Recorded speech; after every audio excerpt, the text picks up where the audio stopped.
Well, welcome to the very first episode of What Fear's Got to Do with It. I'm Anne Wicking and my co-host is Jo Wiese. Hi, Jo. So excited to be starting our first episode today. It's wonderful, isn't it? Jo, it's great to be sharing the mic with you, and we're so excited about a range of conversations we're going to be having with many different guests that have had incredible journeys. Tell us a bit more about what people can expect when they listen to one of our episodes. First and foremost, it's a wonderful platform where we're just going to be opening up authentic conversations about fear, and this idea that we might talk about surface level fears, but how often do we have these conversations where we dig deep about what are our deepest fears and how we've moved through struggles? We tend to, pardon the pun, fear, having conversations about fear. So our podcast is that platform where we can have open, authentic discussions about fear. You and I have had a few episodes recorded for our first season. To give people a bit of a taste of that, what are some of the keys that you've got out of listening? I'm blown away by people's vulnerability, authenticity, willingness to share their experience. I love the fact that you and I do no research on our guests. Yeah. And we start with that one opening question, which is tell us about a challenge or an event that's been significant in your life and why it's been significant. And I just love the fact that then it's that open, raw conversation that we don't know where it's going to take us. We, the guest, isn't even sure where the conversation is going to go. And at the end, when they wrap it up with what they tell their younger selves after having this experience and what's been the greatest gift, that part of it is amazing in that they can unpack profound experiences where they've had a challenge or they've had fear, and they've been able to come at the end of it and say tips that they are willing to share with us and with listeners. And then you and I often chat about it afterwards and say, there's so much more that you and I got from those conversations. Yeah, what have you really enjoyed about the ones that we've recorded? We're talking about holding the space for people and not knowing what they're going to say that allows us to deep dive into some of those experiences. It's about us being able to ask the questions that our listeners want to know the answers to, and the richness of the answers that people give us lead us to the next question. So every episode is completely different. The breadth of experiences that people have had is just enormous.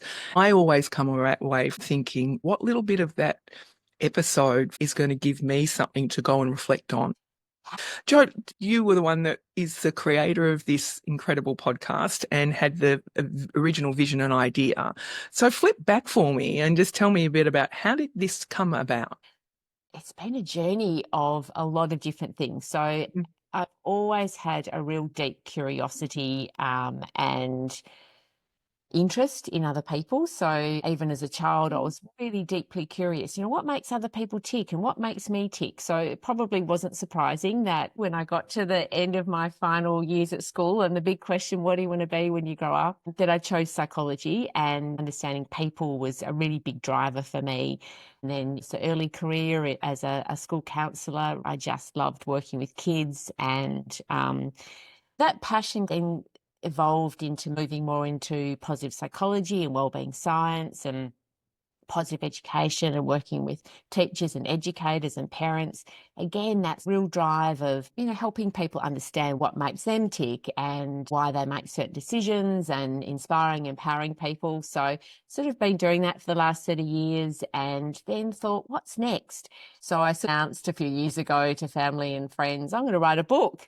Probably As you lots do. of people do, as you do, not knowing what the book was going to be about. But, I kind of felt, oh, well, that's obviously the next thing. And then thinking, no idea what it's going to be about.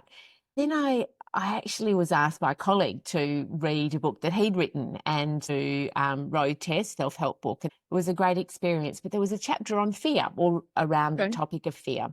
And something really stood out for me. There was a sentence or a few sentences in his book where they made the comment that love was the opposite of fear, and that when you have love, you can't have fear. Yeah. Reread that and sat with that and thought, okay, is that what it's all about? Is it as simple as that? And so the scientist inside me was going, well, I'll write a book and I'll jump into all the research and I'll look at, what all the researchers say about fear and, curious myself, having my own fears. Is it that simple? So initially I said, I'm going to write a book about fear, but I'm actually not going to have it from the scientific angle. I'm going to have it from the lived experience. I'm going to interview people around the world and really ask them their journey with fear. It's going to be more qualitative research. I really want people's stories to answer that question for me. Is it that simple? What is it about fear?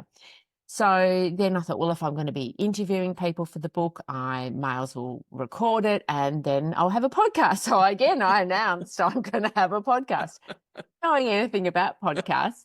So here we are, and I then came to you. So we'd known each other, maybe 12 to 18 months. Yeah.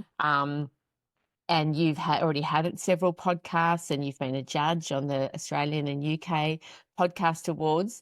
So obviously, as someone that I would love your wealth of experience to join me. So why was it a yes from you to join me in this amazing podcast?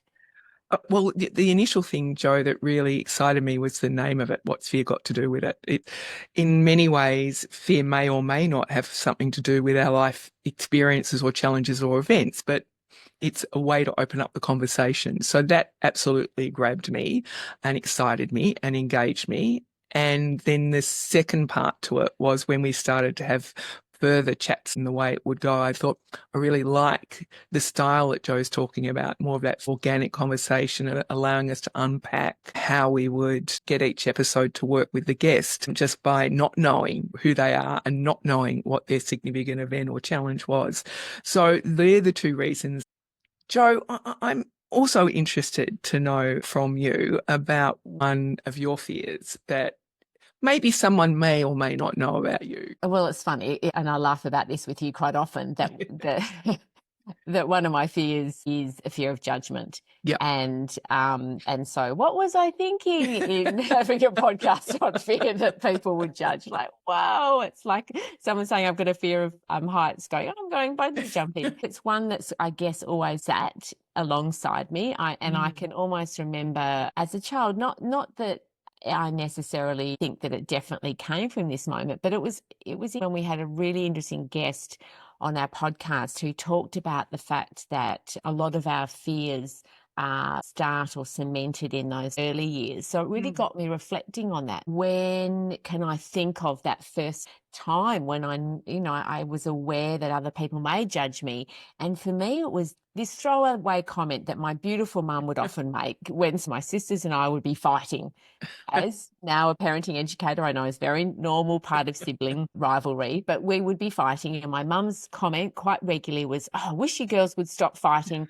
Then she'd make comment that this other family in our local community who had 4 or 5 children, mum would always say, they don't fight.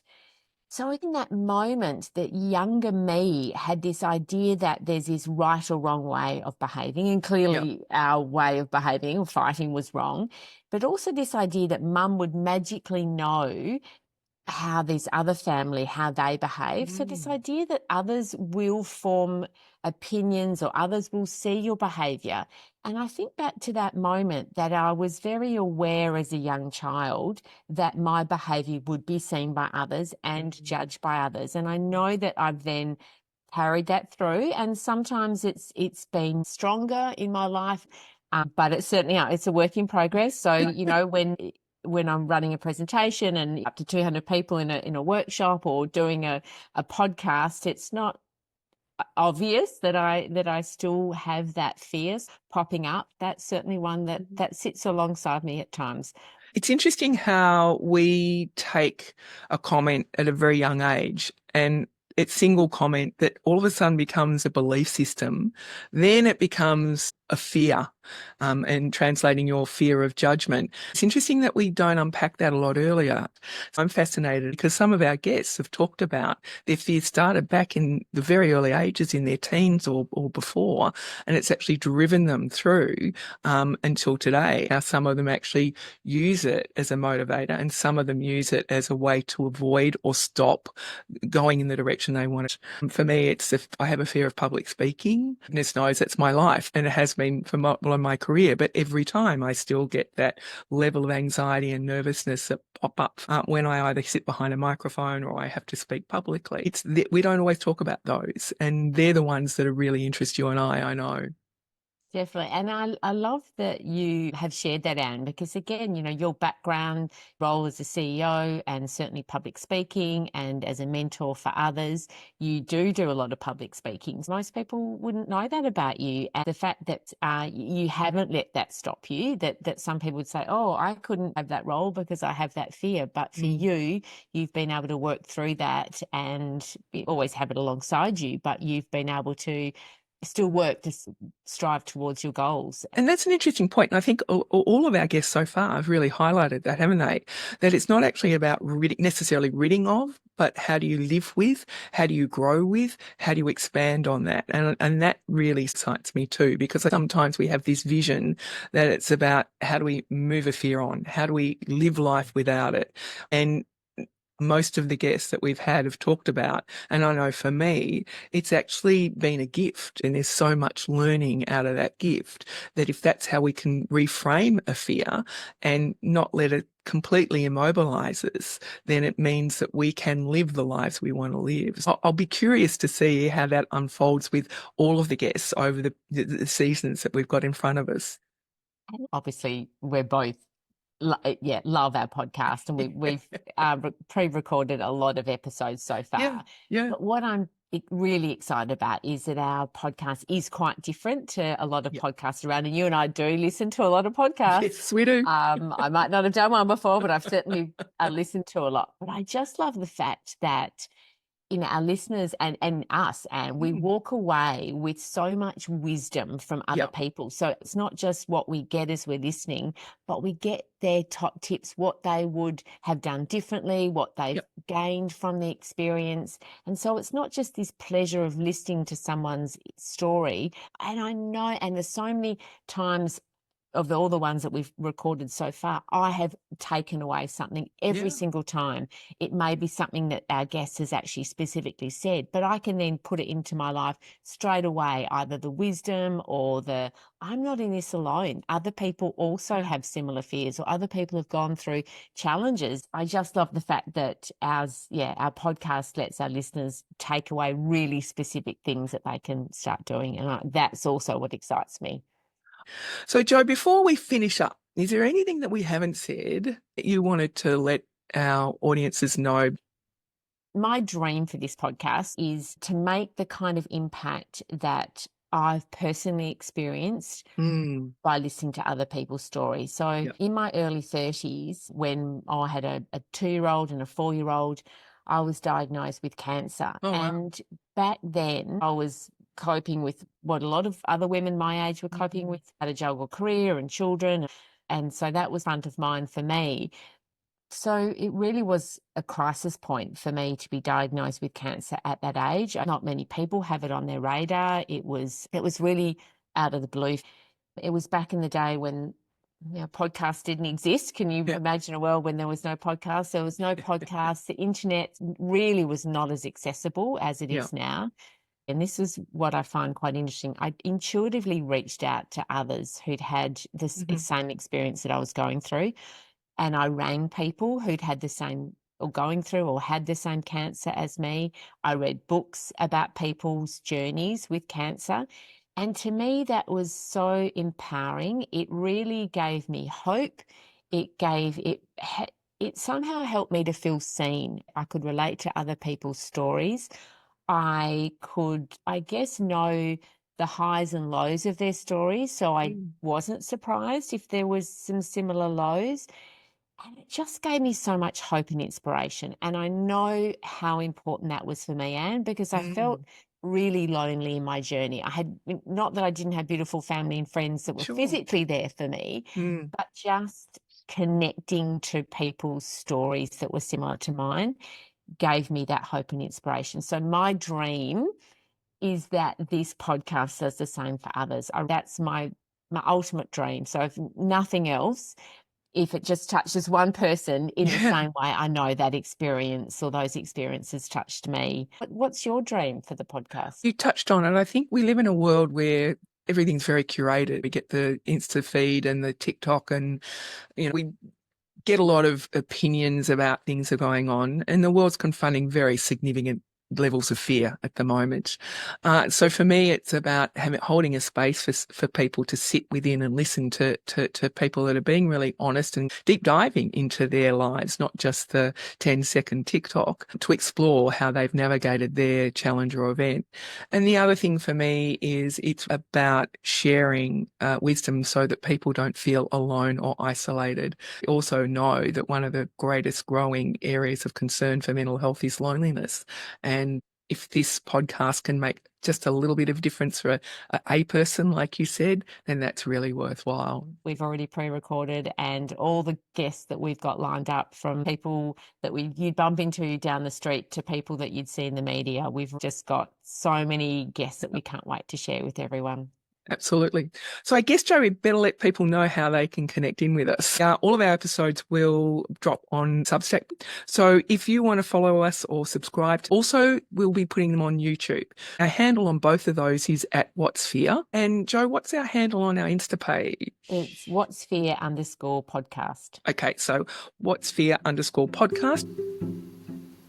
And of course, you can listen to the podcast on all your favourite podcast platforms, including Spotify and Apple. Finally, if you want to reach out to Jo and I, you can either DM us through Insta or email, which is info@what'sfear.com. We'd love you to reach out to us to tell us what you're thinking or what you'd like to hear from the podcast. But equally, if you want to share your challenge with us on an episode, we'd be delighted for you to join us in a conversation. If you would like to hear someone that you think would have an interesting story to tell, then you can let us know who that someone would be and we can reach out. So I think that's pretty much it. I think that's everything, Anne. Amazing episodes. Can't wait to launch.